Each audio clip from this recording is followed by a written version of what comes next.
الحمد لله الحمد لله رب العالمين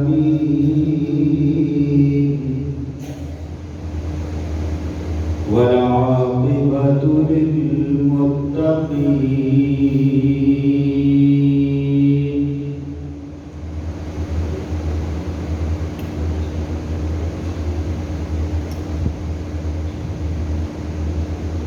والصلاة والسلام على سيد الرسل محمد وعلى آله وأصحابه أجمعين.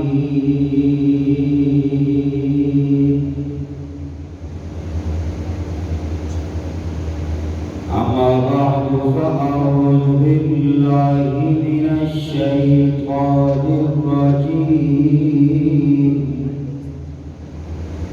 بسم الله الرحمن الرحيم. وما أرسلناك إلا رحمة للعالمين.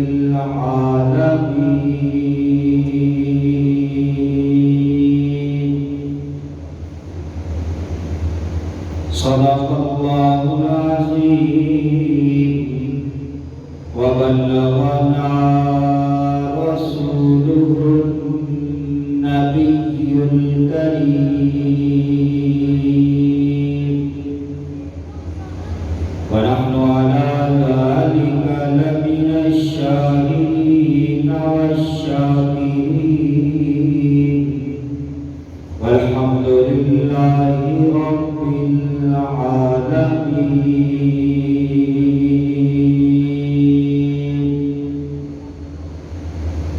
رب اشرح لي صدري ويسر لي أمري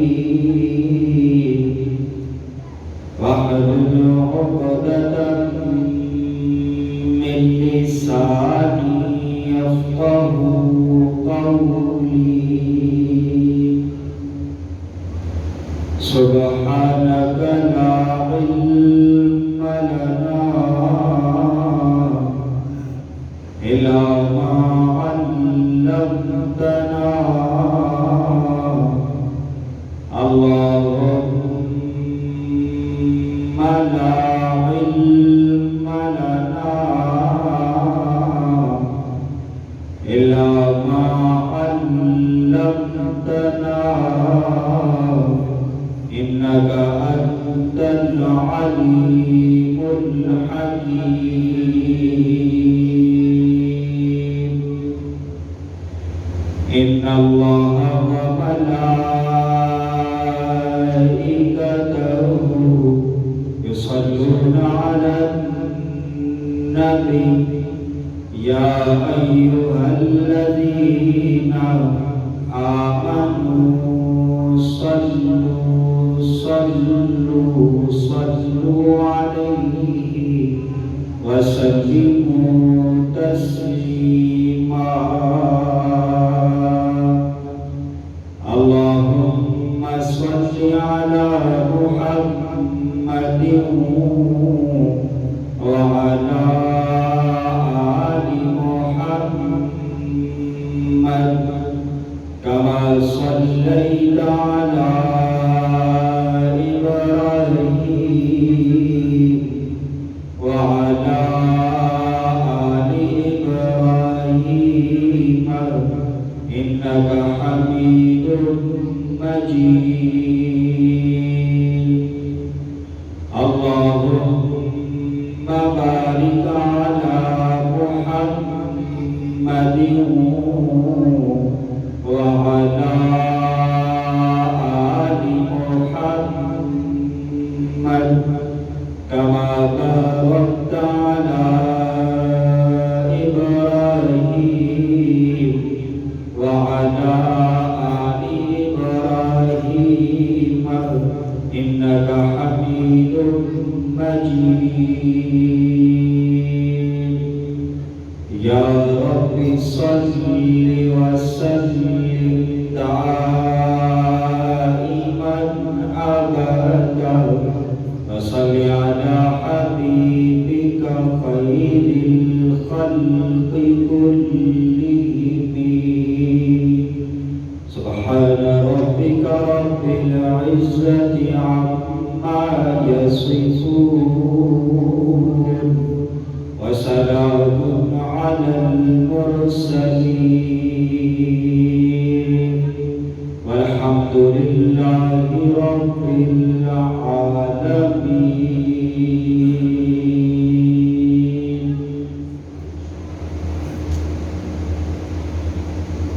معزز سامعین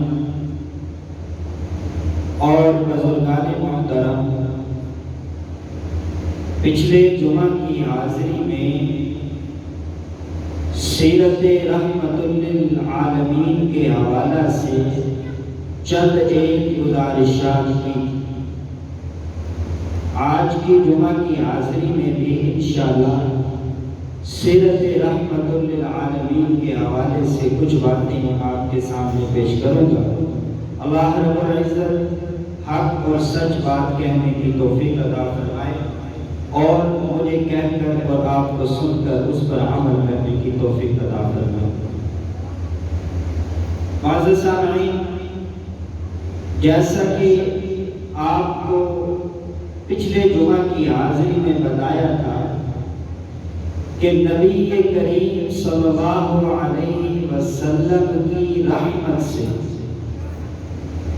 کوئی جہان، کوئی بشر، جن و انس اور کوئی مخلوق بھی خالی نہیں ہے، بلکہ ہر ایک حضور کی رحمت سے حصہ دیتا ہے.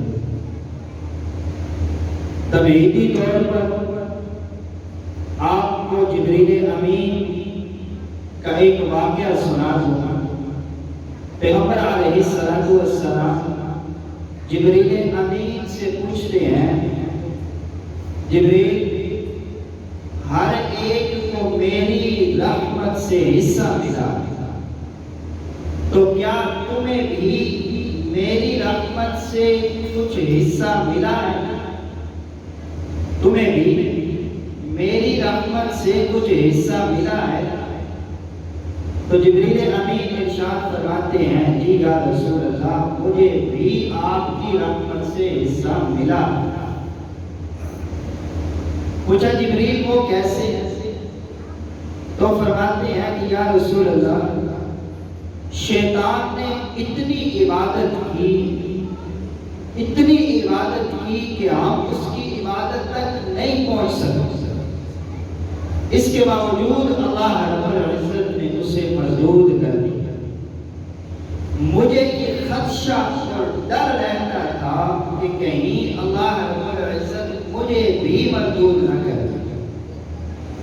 لیکن آپ کی رحمت للعالمین کے صدقے طفیل اور وسیلے سے اللہ نے یہ بات ارشاد فرمائی، اِنَّهُ لَقَوْلُ رَسُولٍ كَرِيمٍ ذِي قُوَّةٍ عِندَ ذِي الْعَرْشِ مَكِينٍ مُطَاعٍ ثَمَّ أَمِينٍ.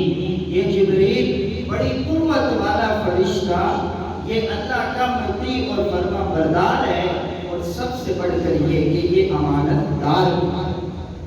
تو مجھے اس دن تسلی ہوئی کہ اللہ نے میرے لیے لکھ دیا ہے کہ اللہ مجھے مردود نہیں فرمائے. جب فرشتوں کو بھی پیغمبر علیہ السلام کی رحمت للعالمین سے حصہ ملا ہے، تو باقی کسی مخلوق کے کیا؟ ہم آتے ہیں انسانوں کی طرف. انسانوں کے مختلف طبقات ہیں.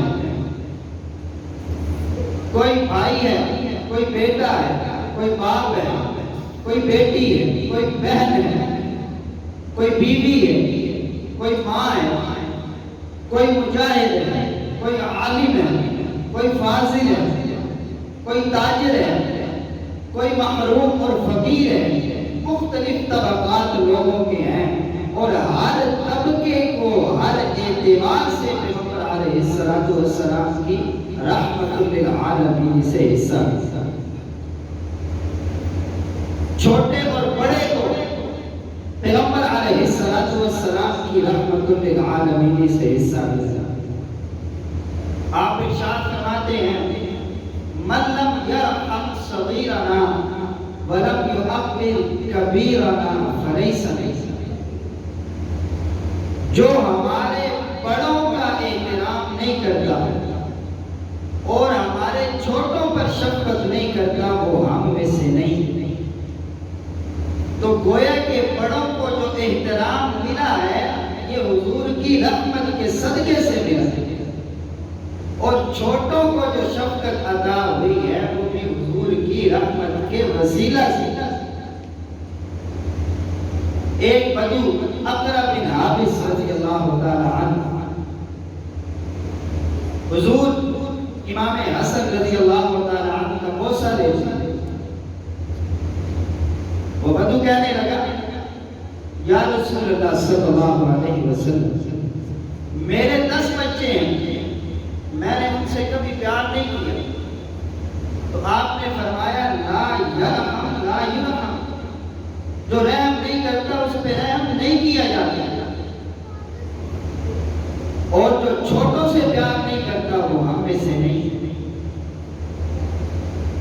تو بڑوں کا احترام کرنا، جو عمر میں بڑے ہوں، مرتبہ میں بڑے ہوں، علم میں بڑے ہوں، یہ شریعت کی روح سے ضروری ہے۔ اور چھوٹوں سے شفقت کرنا، پیار کا محبت کا رویہ رکھنا یہ بھی ضروری اور لازمی ہے۔ ایسے ہی نہیں کہ بندہ ہر وقت چھوٹوں کو کھا جانے والی نظروں سے دیکھتا ہے، جہاں پہ بچہ نظر آیا اور بندے کی تعبیر بدل گئی۔ اور یہ بھی نہیں کہ ہر بچہ چھوٹی عمر والا وہ کسی بزرگ کو دیکھ کے اس کے ساتھ مذاق کرے یا اس کو سدائے یا اس کے لیے تکلیف اور مشقت کا سبب ہے۔ حضور چھوٹے کے لیے بھی رحمت ہے، بڑے کے بڑے کی رحمت۔ اور پیغمبر علیہ السلام تاجر کے لیے بھی رحمت ہے۔ آپ نے فرمایا تاجر بیچتا تو اپنے لیے ہے، اپنا پیٹ پالنے کے لیے، اپنی اولاد کے لیے، اپنے آسائش و آرام کے لیے، اپنے چین و سکون کے لیے، لیکن حضور نے فرمایا امانت داری تو نے کرنی ہے، اپنی رحمت سے حصہ میں تجھے عطا کرتا ہوں، جاؤ التاجر الصدوق الامین مع النبیین والصدیقین والشہداء والصالحین۔ کماتا تو اپنے لیے ہے، اپنے بچوں کے لیے ہے، لیکن میں محمد یہ کہہ رہا ہوں کہ اگر تو امانت داری دکھائے گا تو کل قیامت کے روز انبیاء کے ساتھ۔ اس سے بڑی فضیلت کیا ہے؟ اس سے بڑا مقام کیا ہے؟ تاجر حضور کا ساتھ جس کو جنت میں مل جائے اس کو کیا چھوٹا درجہ ملے گا؟ اس کو بہت بڑا درجہ عطا ہے۔ اور پڑوسی کے بارے میں حضور نے فرمایا کہ جبریل نے ان کے حقوق کی مجھے اتنی تاکید کی کہ مجھے یہ گمان گزرنے لگا کہ کہیں وراثت میں پڑوسی کو حقدار نہ قرار دے دیا جائے۔ تو پڑوسی کے حقوق کا احترام کرنا، اس کے گھر میں نہ جھانکنا، اس سے اپنا مکان بلند نہ کرنا، اس طرح کہ اس کے گھر میں بے پردگی ہوگی، اور اس کے حقوق کا خیال رکھنا، یہ اگر پڑوسی کو حقوق ملے ہیں تو حضور کی رحمت کے وسیلہ سے ہر طبقہ پر حضور کی رحمت کے طفیل سے ملا۔ آپ فرماتے ہیں یہ مالدار نہیں ہے، اس کے پاس پیسہ نہیں ہے، وفی اموالہم حق معلوم للسائل والمحروم، کہ تمہارے مالوں میں سائل اور محروم کا حصہ ہے، تمہارا احسان نہیں ہے، ان کا حصہ ہے۔ جیسے آپ کہتے ہیں اس مکان میں، اس دکان میں میرا حصہ ہے، اس پلاٹ میں، اس جگہ میں، اس فصل میں، اس کھیت میں، اس باغ میں میرا حصہ ہے۔ اللہ فرماتے ہیں فقیروں کا تمہارے مالوں کے اندر حصہ، ان کا حق، ان کا حصہ۔ وفی اموالہم حق، حق اللہ فرماتے ہیں ان کا حق ہے کہ تم ان کو ادا کرو، اور یہ جو محروم کو یہ حق ملا ہے یہ حضور کے وسیلہ کے تو ہے۔ تو میرے طبقہ پیغمبر علیہ السلام کی رحمت سے حصہ پاتا۔ رب العالمین ارشاد فرماتے ہیں وَمَا أَرْسَلْنَاكَ إِلَّا رَحْمَةً لِّلْعَالَمِينَ۔ محبوب، ہم نے آپ کو تمام جہانوں کے لیے رحمت بنا کے بھیجا ہے۔ آپ انسانوں کے ہر طبقہ کے لیے رحمت ہیں۔ پیغمبر علیہ السلام علماء کے لیے بھی رحمت ہیں۔ آپ ارشاد فرماتے ہیں العلماء ورثۃ الانبیاء، کہ یہ علماء یہ انبیاء کے وارث ہیں۔ کوئی کسی کا وارث ہوتا ہے تو اس کو بڑی خوشی ہوتی ہے کہ میرا باپ جس کا میں وارث ہوں اس کے پاس اتنی زمین ہے، اتنی جائیداد ہے، اتنا پیسہ ہے۔ لیکن علماء کا فخر دیکھیے، ان کا مقام دیکھیے، ان کا مرتبہ دیکھیے، یہ کسی دنیا دار کے وارث نہیں ہے، بلکہ ارشاد فرمایا العلماء ورثۃ الانبیاء، یہ علماء انبیاء کے وارث۔ حضور ارشاد فرماتے ہیں جس طرح بنی اسرائیل کے انبیاء کو اٹھایا جائے گا، میری امت کے علماء کو اسی طرح اٹھایا جائے گا۔ اور حضور ارشاد فرماتے ہیں کہ جس بندہ نے کسی باعمل عالم کے پیچھے نماز ادا کی، کسی باعمل عالم کے پیچھے نماز ادا کی، وہ ایسے ہی ہے گویا کہ میرے پیچھے نماز ادا کی، ایسے ہی ہے جیسے میرے پیچھے نماز۔ آپ تھوڑی سی آواز سے سبحان اللہ کہہ دیں گے، آپ کے ساتھ بیٹھے ہوئے بھائی بھی جاگ جائے گا۔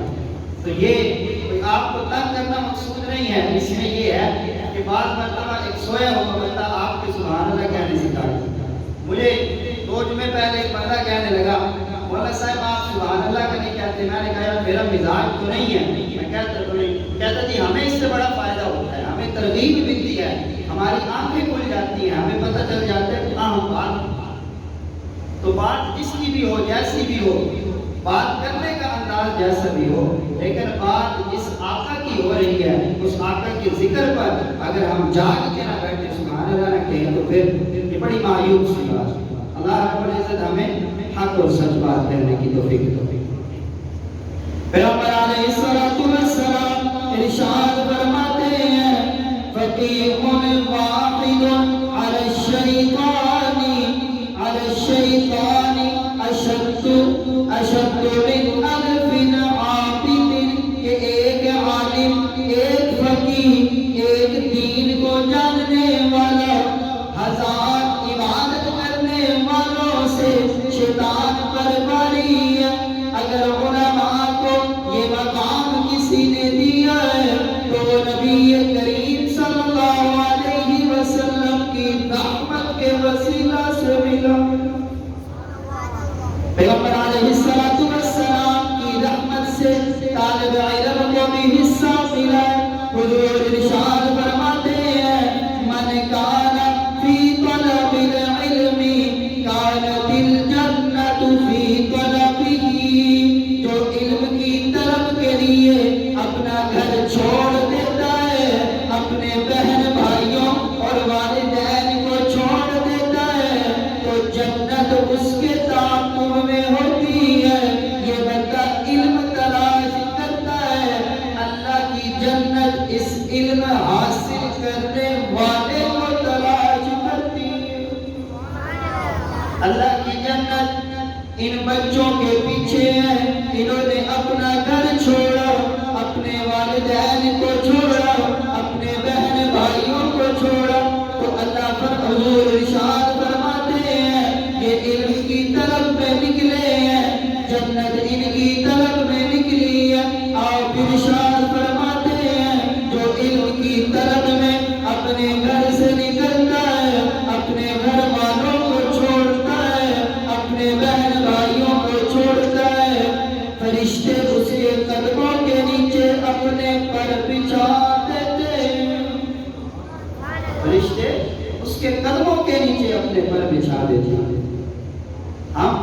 کسی کے لیے اگر بچ جائیں تو ہمارے دل میں ان کا بڑا احترام ہوتا ہے. تو دین کے علم کی طلب کے لیے جو طالب علم نکلتا ہے، حضور فرماتے ہیں میری رحمت کا صدقہ لے جاؤ، فرشتے تمہارے راستے میں اپنے پر بچھا دے. بہت بڑی بات ہے. اور پیغمبر علیہ السلام کی رحمت للعالمین سے یتیم کو بھی حصہ ملا. پیغمبر علیہ السلام ارشاد فرماتے ہیں جو کسی یتیم بچے کی پرورش کرتا ہے وہ جنت میں میرے ساتھ ایسے ہے جیسے یہ دو انگلیاں ایک دوسرے کے قریب ہیں، وہ جنت میں میرے ساتھ ایسے ہے. بڑا مشہور واقعہ ہے، آپ سنتے رہتے ہیں کہ حضور عید کی نماز پڑھانے کے لیے گھر سے نکلتے، راستے میں بچے کھیل رہے ہیں، حضور دیکھتے ہیں کہ سارے کھیل رہے ہیں، ایک بچہ الگ سے بیٹھا ہے. آپ اس کے پاس گئے، اس سے پوچھا مسئلہ کیا ہے؟ اس نے بتایا میرے والد فلاں غزوہ میں شہید ہو گئے ہیں، میرے پاس نئے کپڑے نہیں ہیں، مجھے ساتھ بٹھاتا کوئی نہیں ہے، سینے سے لگاتا. حضور نے ارشاد فرمایا تو میرے ساتھ چل، میں تجھے اپنے گھر لے جاؤں. پیغمبر علیہ السلام اس کو گھر لے کے جاتے ہیں اور گھر لے جا کر آپ عائشہ کو فرماتے ہیں میرا یہ بچہ ہے، اس کو نہلاؤ. اور نہلانے کے بعد حضور نے اپنی چادر اتاری ہے اور دو کر کے ایک سے تہبند بنا کے دوسری چادر اس کے اوپر ڈالی ہے. حضور نے انگلی پکڑی ہے، ساتھ لے کے چلے ہیں. حضور نے کندھے پہ سوار کر لیا ہے کہ آؤ. نبوت صدیق کے قدموں کندھے پہ سوار ہوتی ہے. تو اللہ کے نبی نے تمہیں یہ فضیلت دی ہے کہ یتیم آج محمد کے کندھوں پر سوار. تو تھوڑی سی بات حضور ساتھ لے جاتے ہیں. آج ہم بچوں کو مسجد سے نکالتے ہیں، حضور اس یتیم بچے کو لے کے آئے، نیچے بیٹھا. حضور نے فرمایا نیچے نہیں بیٹھنا، آپ آئے محمد کے ساتھ ممبر پہ بیٹھے. یہ ہے حضور کی رحمت للعالمین سے یتیم کو بھی حصہ ملتا. ہر گروہ کو انسانوں کے پیغمبر علیہ السلام کی رحمت سے حصہ ملتا. اللہ رب العزت قرآن میں ارشاد فرماتے ہیں وَمَا أَرْسَلْنَاكَ إِلَّا رَحْمَةً لِّلْعَالَمِينَ. محبوب ہم نے آپ کو تمام جہانوں کے لیے رحمت بنا کے بھیجا ہے. وہ دیکھیے مجاہد ہے، وہ دیکھیے اللہ کے راستے میں لڑنے والا ہے، اس کو بھی حضور اپنی رحمت سے حصہ عطا کرتے ہیں. حضور ارشاد فرماتے ہیں جو اللہ کے راستے میں لڑتا ہے، جب اس کا پہلا قطرہ خون کا زمین پہ گرتا ہے، اللہ اس کے 10 گناہوں کو معاف فرما دیتے ہیں. یہ حضور مجاہد کو تسلی دینے کے لیے، اپنی رحمت سے حصہ دینے کے لیے ارشاد فرماتے ہیں لَوَدِدتُّ أَنْ أُقْتَلَ فِي سَبِيلِ اللَّهِ ثُمَّ أُحْيَا ثُمَّ أُقْتَلْ ثُمَّ أُحْيَا ثُمَّ أُقْتَلْ. حضور نے یہ خواہش نہیں کی کہ میں بہت ساری نمازیں پڑھوں، میں بہت سارے روزے رکھوں. اللہ کے حبیب اگر کسی چیز کی خواہش کرتے ہیں تو آپ ارشاد فرماتے ہیں کہ میرا دل یہ چاہتا ہے، مجھے یہ پسند ہے کہ اللہ کے راستے میں مارا جاؤں، اللہ کے راستے میں شہید کیا جاؤں، پھر زندہ کیا جاؤں، پھر شہید کیا جاؤں، پھر زندہ کیا جاؤں، پھر شہید کیا جاؤں. کوئی کتب مرتا ہے، کوئی غوث مرتا ہے، کوئی ابدال مرتا ہے، کوئی ولی مرتا ہے، کوئی عہدے والا مرتبے والا مرتا ہے. اللہ کا یہ قانون ہے کہ اس کے کپڑے اتار دو، اس کو نہلاؤ، اس کو غسل دو. جب یہ شہید مرتا ہے، اپنی جان اللہ کے سپرد کرتا ہے، تو اللہ ارشاد فرماتے ہیں جب اس نے خون کے قطروں سے غسل کر لیا ہے، میں اللہ نہیں چاہتا کہ اس کے خون کے قطرے اس کے جسم سے جدا کیے جائیں. میں نہیں چاہتا کہ اس کے خون کے قطرے جسم سے جدا کیے. اس کو اسی حالت میں رکھو، اس کو اسی کیفیت میں رکھو. نہانا تو بڑے دور کی بات ہے،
آتی ہے تو اللہ ارشاد فرماتے ہیں کہ اس نے میرے لیے اپنی جان کا نذرانہ پیش کیا ہے، میں اللہ خود اپنی قدرت سے شہید کی روح کو قبض کروں گا۔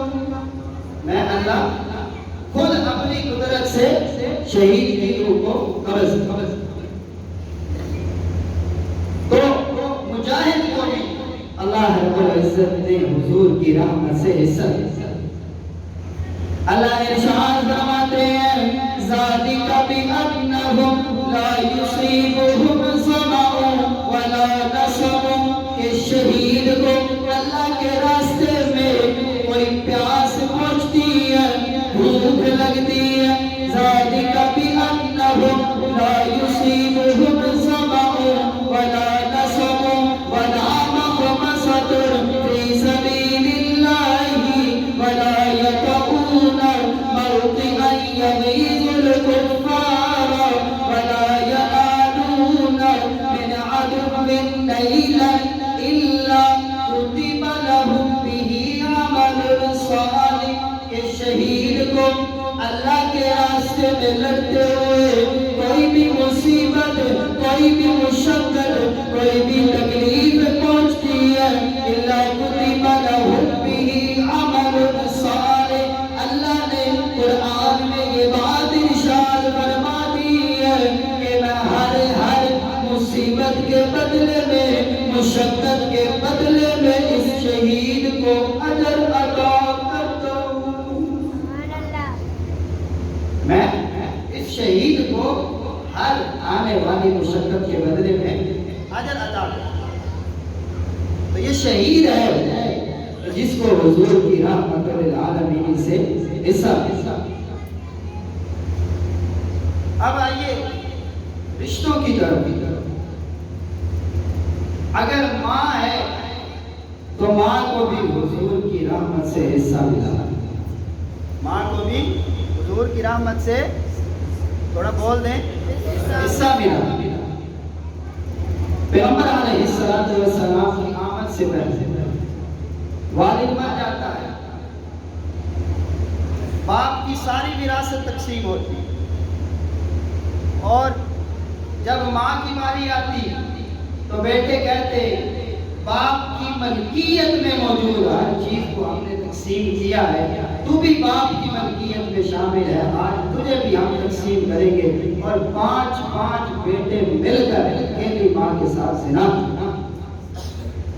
کتنا بڑا دکھ اور کرب تھا اس مقدس مطہر رشتے کی، لیکن پیغمبر علیہ السلام آئے، آپ نے آ کر ماں کو عزت و رفعت ادا کی۔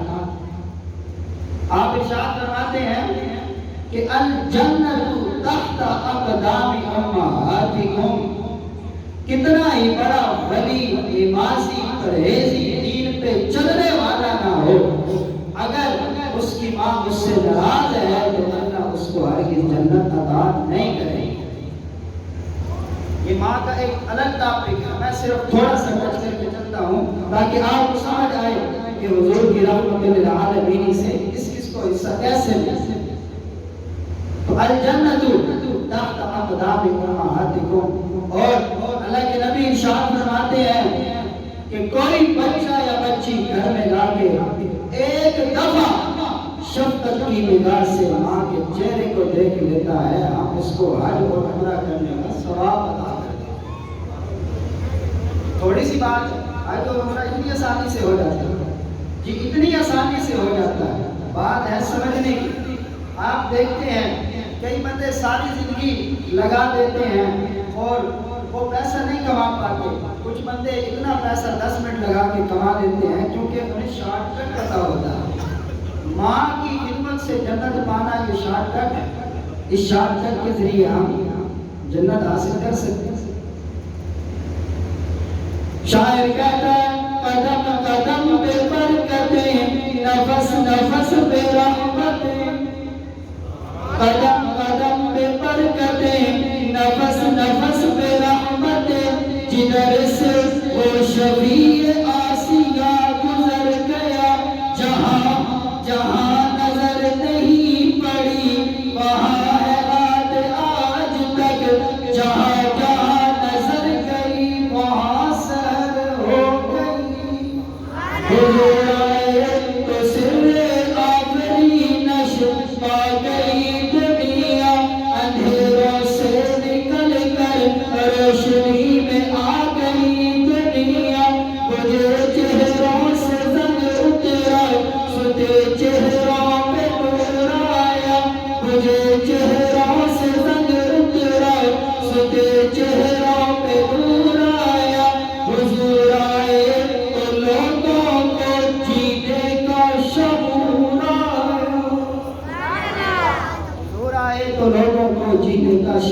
یا حقیقی معنوں وگرنہ یہ معاشرہ جہالت کے گھٹا ٹوٹ اندھیروں کے اندر ڈوبا ہوا۔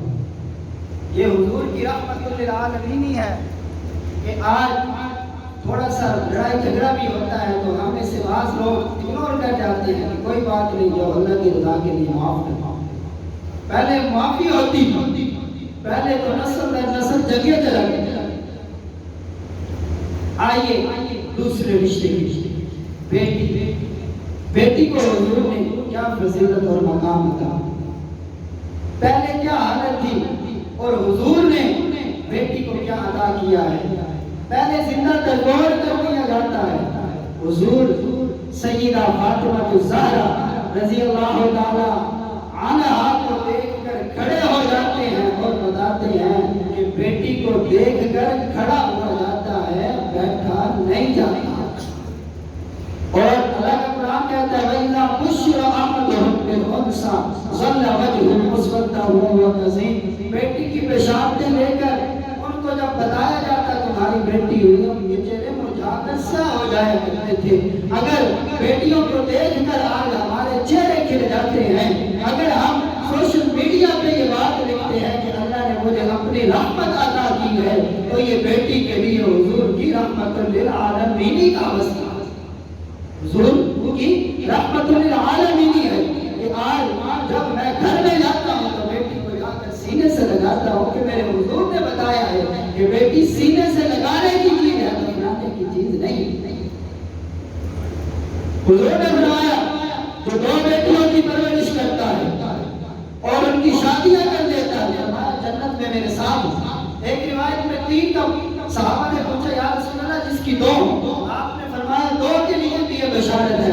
فرمایا حضور جس کی 1 ہو، آپ نے فرمایا 1 والے کے لیے بھی یہ بشارت۔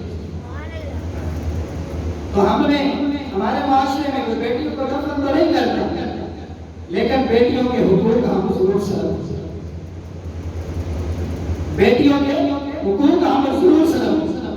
ابھی 2-4 بندے اور آ جائیں پھر سب کے سامنے یہ بات ہو جائے کہ ہم میں سے کون کون ہے جو یہ کرتا ہے اور یہ نہیں کرتا، اس پہ اتفاقی فیصلہ بعد میں کرتے ہیں۔ پہلے ایک چھوٹا سا واقعہ حضور سے پہلے کا، جب بیٹی کو زندہ درگور کر دیا جاتا تھا، آپ کو سناتا ہوں کہ ایسا واقعہ ہے کہ جب حضور نے سنا تو حضور کے آنسو بھی تھمنے نہیں پا رہے تھے کہ اتنا ظلم بیٹی کے ساتھ ہوتا تھا، بیٹی کو زندہ درگور کر دیا جاتا تھا اور اس شدت کے ساتھ جس کا آج ہم تصور بھی نہیں کر سکتے۔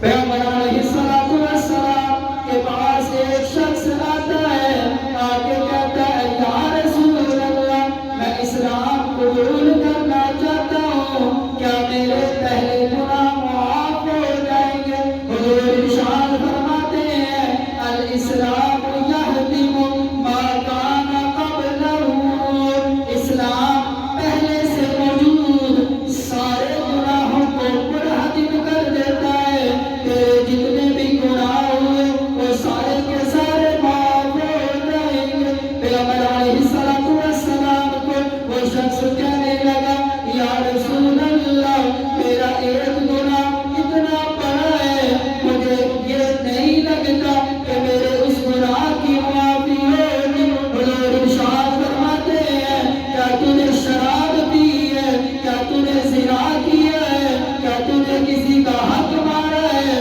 وہ کہنے لگا نہیں یا رسول اللہ، اس سے بھی بڑا گناہ میرے ہاتھوں سے سرزد ہو گیا ہے۔ آپ پوچھتے ہیں کہ وہ کون سا گناہ ہے جو تیرے ہاتھوں سے سرزد ہوا ہے؟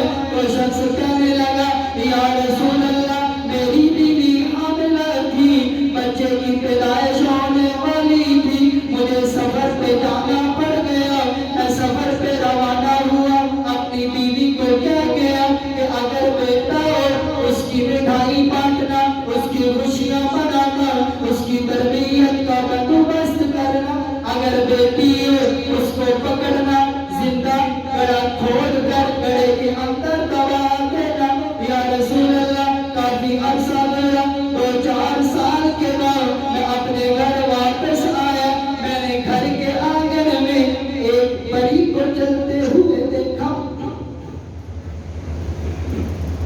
میں نے گھر کے آنگن میں ایک پری کو چلتے ہوئے دیکھا، ایک چھوٹی سی بچی جس کی مسکراہٹوں سے پورا گھر جگمگا رہا تھا، جو پورے صحن میں بھاگتی ہوئی پھر رہی تھی، کبھی ادھر جاتی ہے کبھی ادھر جاتی ہے۔ میں نے اپنی بیوی سے پوچھا کہ یہ بچی کون ہے، تو میری بیوی کہنے لگی آپ تسلی سے بیٹھ جائیے، کھانا کھائیے، اس کے بعد میں آپ کو بتاتی ہوں۔ میرے سامنے کھانا رکھا گیا، میری یہ چھوٹی بچی گلاس کے اندر گلاس کو پلیٹ میں رکھ کر میرے لیے پانی لاتی ہے، میں اس کے ہاتھ سے پانی لیتا ہوں، مجھے اس بچی پہ بڑا پیار آتا ہے، مجھے اس بچی سے بڑی محبت ہوتی ہے۔ تھوڑی دیر کے بعد میری بیوی مجھے کہنے لگی کہ تو سفر پہ چلا گیا تھا، پیچھے میرے ہاتھ بچے کی ولادت ہوئی، مجھے بیٹی عطا ہوئی، اللہ نے مجھے بیٹی دی، میں نے اس کو زندہ گڑھے کے اندر دفن نہیں کیا۔ ماں ماں ہوتی ہے، اگر وہ جاہل بھی ہو، اگر وہ ان پڑھ بھی ہو، اگر وہ کافرہ بھی ہو، اسے اپنے بچوں سے بڑا پیار ہوتا ہے۔ تو یہ وہ بچی ہے جس کو میں نے زندہ درگور نہیں کیا۔ کیوں وجہ یہ تھی میں گھر میں اکیلی تھی، میرے ساتھ کوئی نہیں تھا، میں نے اپنے ساتھ کے لیے اپنی معیت کے لیے اس بچی کو ساتھ رکھ لیا، یہ تمہاری بیٹی ہے۔ یا رسول اللہ، جب میں نے سنا کہ یہ میری بیٹی ہے، میرے تیور بدل گئے، جو میرا چہرہ خوشی سے چمک رہا تھا، میرے چہرے پہ سیاہی آ جاتی ہے۔ میں اپنی بیوی کو کہتا ہوں کہ سنو اس کو تیار کرنا، میں اس کو اپنے ساتھ اس کے ماموں کے گھر لے جاؤں گا۔ میری بیوی بچی کو تیار کرتی ہے، نئے کپڑے پہناتی ہے اور اس کا منہ دھوتی ہے، اس کو نہلاتی ہے۔ بچی سج دھج کے خوبصورتی کے ساتھ میرے سامنے آتی ہے، اس کو دیکھ کر میرا دل نرم ہوتا ہے، لیکن میں دل پہ پتھر رکھ کر اس بچی کا ہاتھ پکڑتا ہوں، یا رسول اللہ اپنی بچی کا ہاتھ پکڑتا ہوں اور ساتھ لے کے چلتا ہوں۔ تھوڑی دور چلتے چلتے بچی چھوٹی ہے، تھک جاتی ہے، کہنے لگی اماں جان میں تھک چکی ہوں، مجھے گود میں اٹھا دیجیے، یہ پتھر میرے پاؤں کو دکھا رہے ہیں۔ یا رسول اللہ مجھے ترس نہیں ہے، میں نے اس بچی کو نہیں اٹھایا، میں اس بچی کو لے کر جنگل اور ویرانے کی طرف چلا جاتا ہوں۔ جنگل میں جا کر میں بچی کو ایک طرف کھڑا کرتا ہوں اور کھڑا کرنے کے بعد میں گڑھا کھودنا شروع کر دیتا ہوں۔ جیسے ہی میں گڑھا کھودتا ہوں مٹی اٹھتی ہے، میرے اوپر گرتی ہے، یہ بچی قریب ہوتی ہے، قریب ہو کے کہتی ہے اماں جان آپ کے اوپر مٹی گری ہے، میں اپنے کپڑوں سے آپ کا چہرہ صاف کر دوں۔ یا رسول اللہ مجھے ترس نہیں آیا، میں گڑھا کھودتا رہا، گڑھا کھودتے کھودتے مجھے پسینہ بھی آیا، میرے ماتھے سے پسینے کے قطرے ٹپکتے ہیں، بچی کو رحم آتا ہے، ابا جان اپنا چہرہ نیچے کرے، میں آپ کے چہرے سے پسینہ صاف کر دیتی ہوں۔ یا رسول اللہ مجھے ترس نہیں آیا، مجھے اس کی بات پہ ترس نہیں آیا۔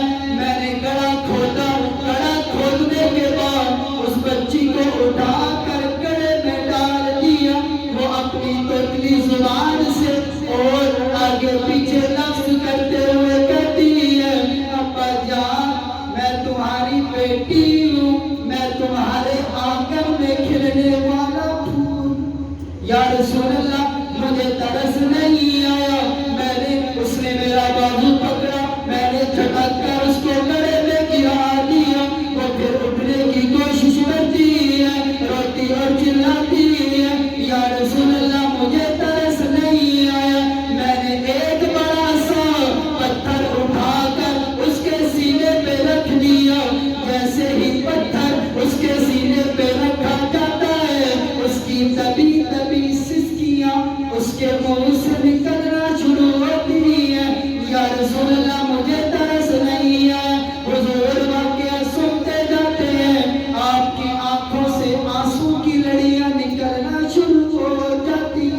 کہ میں محمد جس بیٹی کو سینے سے لگانے کے لیے آیا ہوں اس کے ساتھ یہ سلوک کیا جاتا ہے۔ یا رسول اللہ میں نے پٹی ڈال کر اپنی بیٹی کو، اپنی لاڈلی کو، اپنے آنگن کے پھول کو، اپنے باغ کے پھول کو، اپنے گھر کی کلی کو، اپنے چمن کی کلی کو زمین کے اندر زندہ دفن کر دیا۔ یا رسول اللہ آپ بتائیے اگر میں اسلام قبول کر لوں تو کیا اللہ اس میرے گناہ کو معاف فرما دیں گے؟ حضور ارشاد فرماتے ہیں آپ کی آنکھوں سے آنسو کی لڑیاں جاری ہو جاتی ہیں۔ اگر یہ واقعہ کوئی پتھر دل بھی سنتا تو اس کی آنکھوں سے بھی آنسو کی لڑیاں جاری ہو جاتی۔ پھر وہ تو رحمت تو عالم ہے، آپ روتے جاتے ہیں، لیکن شریعت کا تقاضا یہ ہے کہ آپ ارشاد فرما دے الاسلام یہدم ما کان قبلہ، جتنے بھی گناہ تو نے ماں قبل میں کیے ہیں جب تم اسلام قبول کرتے ہو اللہ سب کے سب پر نظر پھیر کر تمہیں معاف فرماتے ہیں۔ سبحان اللہ۔